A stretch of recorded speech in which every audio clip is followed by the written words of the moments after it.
दिल्ली में सालों से बेदखल बीजेपी ने इस बार बाजी पूरी तरह से पलट दी। बीजेपी ने बड़ा उलटफेर करते हुए आम आदमी पार्टी को चारों खाने चित्त कर दिया। अब आपको एम फैक्टर के बारे में बताते हैं, जिससे बीजेपी ने दिल्ली में भी अपनी जीत पक्की कर ली। भारतीय जनता पार्टी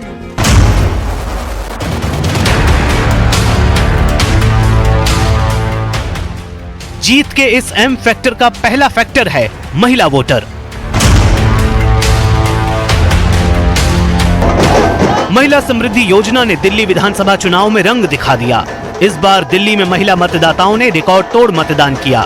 महिलाओं की बम्पर वोटिंग ने चुनाव पलट दिया। सभी पार्टियों ने महिलाओं के लिए एक से बढ़कर एक वादे किए, लेकिन महिलाओं ने मोदी की गारंटी पर भरोसा किया। नारी शक्ति से किए हर वादे को पूरा किया है। आज इन राज्यों में करोड़ों माताओं बहनों को हमारी योजनाओं का लाभ मिल रहा है। मैं दिल्ली की मातृशक्ति से भी कहता हूं, चुनाव में उनसे किया वादा जरूर पूरा किया जाएगा। ये मोदी की गारंटी और मोदी की गारंटी यानी गारंटी पूरा होने की गारंटी। महिलाओं का मोदी की गारंटी पर भरोसा। महिलाओं को 2500 रुपए देने का वादा हिट रहा। अब आपको उस एम फैक्टर के बारे में बताते हैं, जिसने इस जीत को प्रचंड जीत में बदल दिया।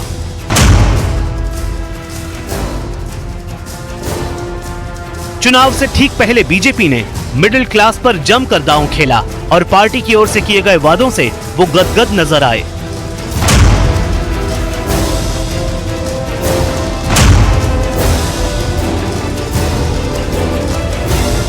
बजट में 12 लाख रुपए तक की आय को टैक्स फ्री कर खुश कर दिया गया। इसने वोटरों को बीजेपी की ओर खींचा।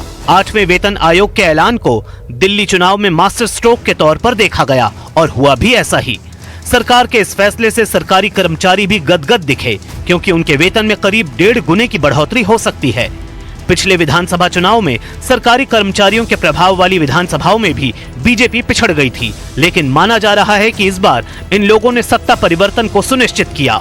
इनमें सबसे प्रमुख एम फैक्टर है मोदी की गारंटी पर भरोसा। बीजेपी ने अपने चुनावी प्रचार में मोदी की गारंटी को प्रमुख कैंपेन के तौर पर उठाया। पूरे चुनाव के दौरान बीजेपी नेताओं ने जीत का दावा करते हुए इसे प्रधानमंत्री नरेंद्र मोदी की गारंटी के तौर पर बताया और जनता ने इस पर पूरी तरह से भरोसा जताया।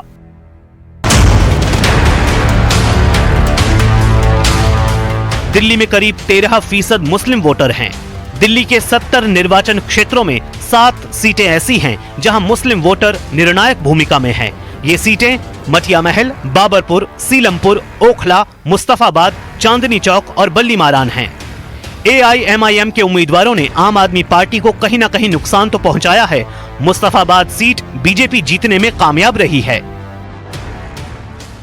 और दिल्ली के चुनाव में आम आदमी पार्टी जो पिछले चुनाव में काफी लंबे मार्जिन के साथ सत्ता में आई थी, उसका इस चुनाव में कई सीट पर मुस्लिम उम्मीदवारों ने खेल बिगाड़ दिया है।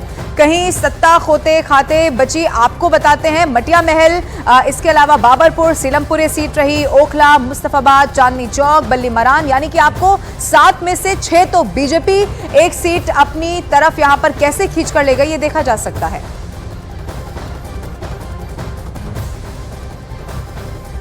वहीं केजरीवाल की हार और कांग्रेस की डूबती नैया पर भी पीएम मोदी ने जबरदस्त निशाना साध दिया है। के चुनाव में कांग्रेस ने 0 की डबल हैट्रिक लगाई है। देश की राजधानी में देश की सबसे पुरानी पार्टी का लगातार दिल्ली में 6 बार से खाता नहीं खुल रहा है और ये लोग खुद को पराजय का गोल्ड मेडल देते फिर रहे हैं। और दिल्ली जीत के साथ ही बीजेपी और एनडीए ने देश के 19 राज्यों पर अब कब्जा कर लिया है। आपको दिखाते हैं कि किन किन राज्यों में भारतीय जनता पार्टी या फिर एनडीए का शासन है। बीजेपी शासित राज्य अब कौन कौन से हो गए हैं।